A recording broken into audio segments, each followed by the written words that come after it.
እንዴት ነህ ገበያው? ደህና ስልኝ ነጋሽ፣ ደህና ነኝ።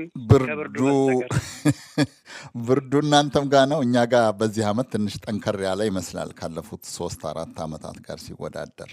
አንድ ታይም ዞን ላይ ነን እኮ ነው ያለ ነው እና እናንተም ሲበርዳችሁ እኛንም በደንብ ነው የሚበርደን። አይ እናንተ ጋር የአውሮፓ ህብረት ምናምን ግርግር ምንም ስላለ ይሞቃችሁ እንደሆነ ብዬ ነው።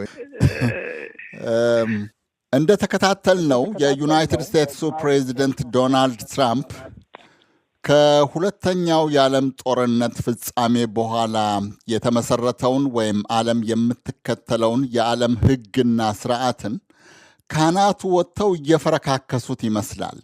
ሀገራትን ወሮ መሪዎችን አንጠልጥሎ መውሰድ፣ ህዝቦች ከነባር ቦታቸው ተነስተው ሌላ ቦታ ይስፈሩ የሚል ትዕዛዝ መስጠት፣ ዓለም አቀፍ ድርጅቶችን ዋጋ ቢሶች ናቸው እያሉ ከዛ አባልነት ዩናይትድ ስቴትስን ማስወጣት፣ ብዙ መዘርዘር ይቻላል።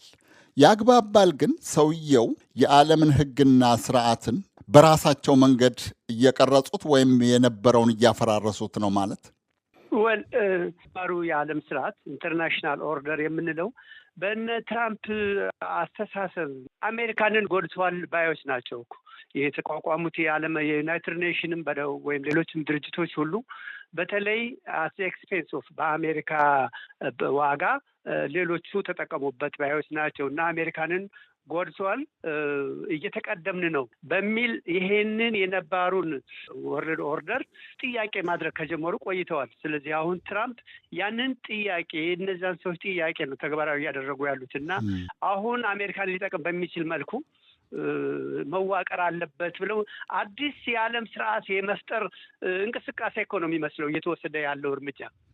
አዎ የዛኑ ያክል እርግጥ ነው ብዙዎቹ ዓለም አቀፍ ድርጅቶች የተባበሩት መንግስታት ድርጅትን ጨምሮ የቀረጹና አሁን የምናውቀውን መልክ ባህሪና ስርዓት እንዲኖረው ያደረጉት አሜሪካኖች ናቸው።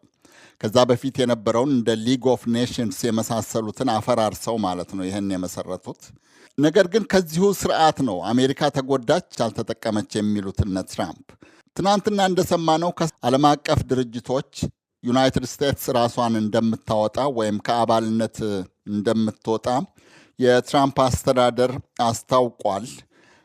ከነዚህ ውስጥ 31 የተባበሩት መንግስታት ድርጅቶች ናቸው አሜሪካ አባል የሆነችበት ወይም አሜሪካ የመሰረተቻቸው ወይም በአሜሪካ ድጋፍ የተመሰረቱ ናቸው። የሌላው ዓለም ውሳኔና ዝግጅትስ እንዴት ነው? ትራምፕ የሆኑ የእሳቸው ተከታዮች የሚያምኑበትንና መሆን አለበት ብለው ያሰቡትን ገቢራዊ እያደረጉ ነው።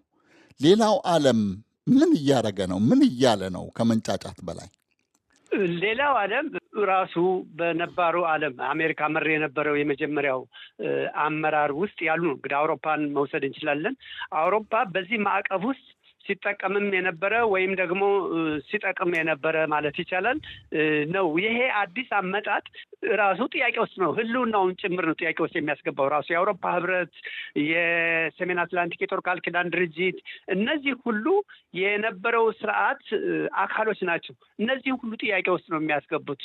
ስለዚህ አሁን እየተደረገ ያለው ጥረት በተቻለ መጠን ፕሬዚዳንት ትራምፕን በማሳመን ኔቶ ያሉትን እንዲቀጥሉ ለማድረግ በተለይ ይሄ ዓለም አቀፍ ህጉን የሚለውን ነገር ሁሉ ኮምፕሮማይዝ በማድረግ ለምሳሌ አሁን ቬኔዙዌላ ላይ ያን እርምጃ ሲወሰድ የአውሮፓ ህብረት ይሄን የዓለም አቀፍ ህግ መከበር አለበት፣ የሀገሮች ሉዓላዊነት መከበር አለበት የሚለውን የሚያቀነቅኑት ኃይሎች አንዳቸውም በትክክል ሲያወግዙት አልታዩ ያለ ስፔን በስተቀር።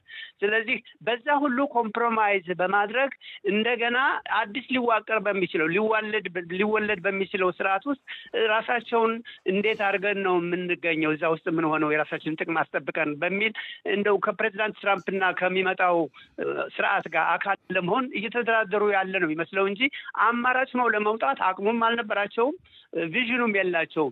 በዛው ማዕቀፍ ውስጥ ዝግጅቱም አልነበራቸውም፣ ጭራሽ አላሰቡትም ወይም ረስተውታል። ልክ ነው።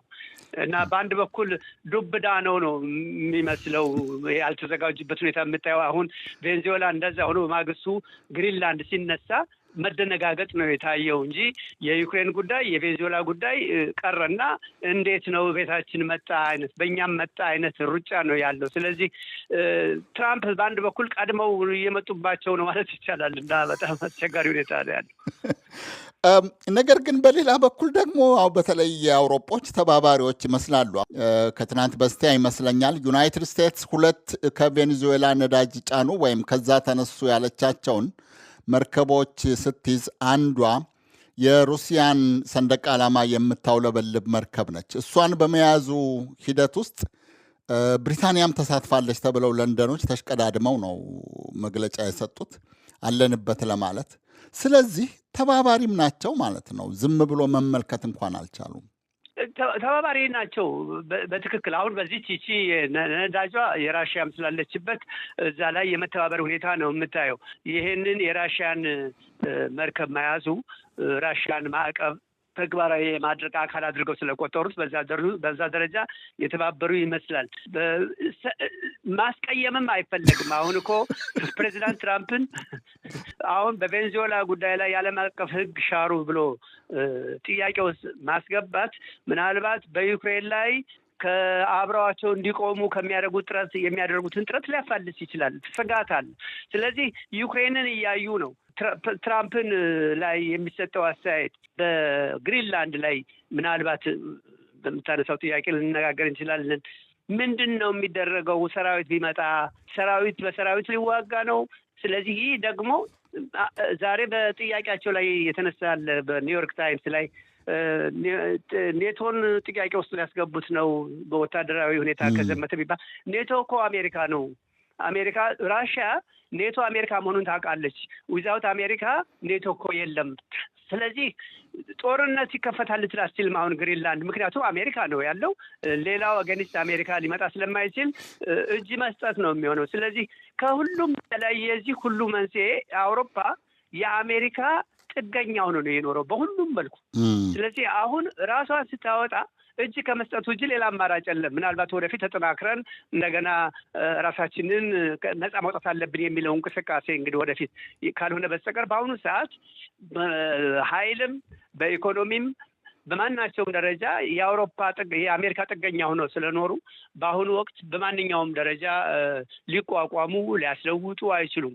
እንደውም ዋና ጠላት ከሚሏት ራሽያ ጋር የገቡበትን ጦርነት ሊቋጩ በሚችሉበት ሁኔታ እሳቸው እንዳያበላሹባቸው እየተለማመጡ ያሉ ነው የሚመስለው። ግሪንላንድን ጠቃቅሰሃል። እንዳልከው የማነሳው ጥያቄ ነው።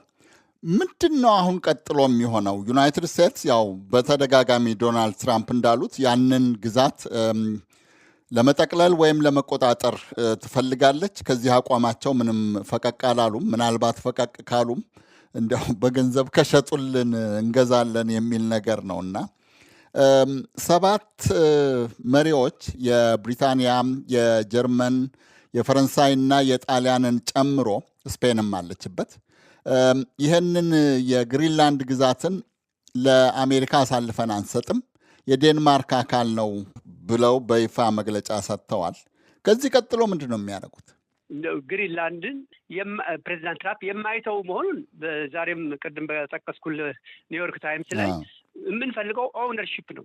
ባለቤት መሆን አለብን እንጂ በሚደረግ ድርድር ይሄ የምንፈልገውን ያህል አያስገኘንም። ስለዚህ በፈለግነው መንገድ ሆኖ ግሪንላንድን መያዝ አለብን። ስለዚህ እስከዛሬ ድረስ እውነታቸውን ነው ወይስ አይደለም የሚሉ የነበሩት አውሮፓውያን አሁን በትክክል ሰውየው በቬኔዙዌላም ታይቷል ይሄን ሊያደርጉ እንደሚችሉ አምነዋል። ከዚህ አንጻር አሁን እያደረጉ ያለው ይሄ ያለፈው መግለጫ የዴንማርክ ሶሊዳሪቲ መግለጫ ነው።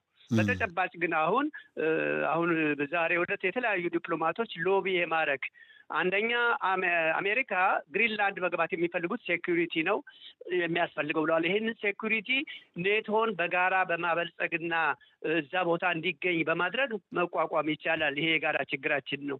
ስለዚህ ዝም ብሎ ቦታውን ለመውሰድ ለመጠቅለል ከመፈለግ ውጭ ይህን የሴኩሪቲውን ጥያቄ አድሬስ እናደርጋለን። በዚህ መልኩ ባኮ አይነት ልመና ዲፕሎማቶች በሰፊው እያደረጉ ነው በታችኛው ደረጃ። በሁለተኛ ደረጃ ያም ሆኖ ግን እሳቸው ቅድም እንዳልኩት ኦውነርሽፕ ላይ ፎከስ ስለሚያደርጉ በድርድር ማነው ዴንማርክ በገንዘብም ቢሆን ግሪንላንድን እንድትሰጣትና በዛ መልኩ እንዲቋጭ፣ ይሄ ከሆነ ኔቶም ሰርቫይቭ ሊያደርግ ይችላል። ይሄንን እንደ አማራጭ እንግዲህ ነገ ፕሬዚደንት ጠቅላይ ሴክሬታሪ ሮቢዮ ነገ ይሄዳል ወደ ዴንማርክ። ስለዚህ ውይይት ይደረጋል። በዚህ መልኩ ወደ ኮፐንሃገን ይሄዳል። ወደ ኮፐንሃገን ይሄዳል። በዚህ መልኩ እንዲቋጭ በዛም ይሁን በዚህ ኦውነርሽፑ ነው የሚፈለገው እና ከዛ ፍንክች የሚሉ አይመስሉም። ከዛ ውጭ ግን በጦርነት ቅድም እንዳልኩት የሚታሰብ አይደለም። ስለዚህ ዴንማርክ ምናልባት በጦርነቱም ቢሆን ትርጉም የሌለው ውጊያ ስለሚሆንና አት ዘ ኤንድ ኦፍ ዘ ዴይ ሉዝ ስለሚያደርጉ ምናልባት በዚህ አይነት ስምምነት እንደው ፌስ ሴቪንግ አይነት ምናልባት ድርድር አድርገው እንደፈቀደው በተሻለ የኦውነርሽፕ ደረጃ ምናልባት ደረጃው ሊለያይ ይችላል ሊስማሙ ይችል ይሆናል የሚል ግምት ነው ያለው። ረዝሞብናል። ምናልባት አጭር መልስ ከሰጠኸኝ ለረጅም ጊዜ የአትላንቲክ ማዶ ለማዶ ወዳጅነት፣ ጥብቅ ወዳጅነት፣ ስልታዊ ግንኙነት የሚባለው የአውሮፓና የአሜሪካ ግንኙነትን ትራምፕ ራሳቸው አውሮፖችን አላመኗቸውም ማለት ነው። አላመኗቸውም። ባለፈው የዚህ የሴኩሪቲ ወረቀት ላይ እንደታየው እኮ አውሮፓ አርጅቷል፣ ዲኬይ ነው እኮ ያሉት ራሱ አርጅቷል። ይሄ እርጅናው ደግሞ የእኛን ኢንተረስት ምክንያቱም የተያያዘ ስለሆነ የአሜሪካንም ኢንተረስት ይዞት ሊጠፋ ስለሆነ ከውስጥ አዳዲስ ኃይሎች ሲቪላይዜሽኑን የምዕራቡን ሲቪላይዜሽን ሊያስጠብቁ የሚችሉ ኃይሎችን ከልቲቬት እናደርጋለን እና እናወጣለን። ከእነሱ ጋር ነው የምንሰራው ባዮች ናቸው። ከነባሩ አውሮፓን አበላሽቶ የእኛንም እየጎዳን ነው እና ሌሎች አሉ ከስር የዌስት ሄጀሞኒ ሊያስጠብቁ የሚችሉና እነሱን ወደፊት አውጥተን አዲስ ስርዓት እንገነባለን በሚል መልክ ነው እየሄዱ ያሉት። በጣም አመሰግናለሁ ገበያው ንጉሴ። ጉዳዩ ረጅም ነው፣ ግን እዚህ ላይ ይብቃን።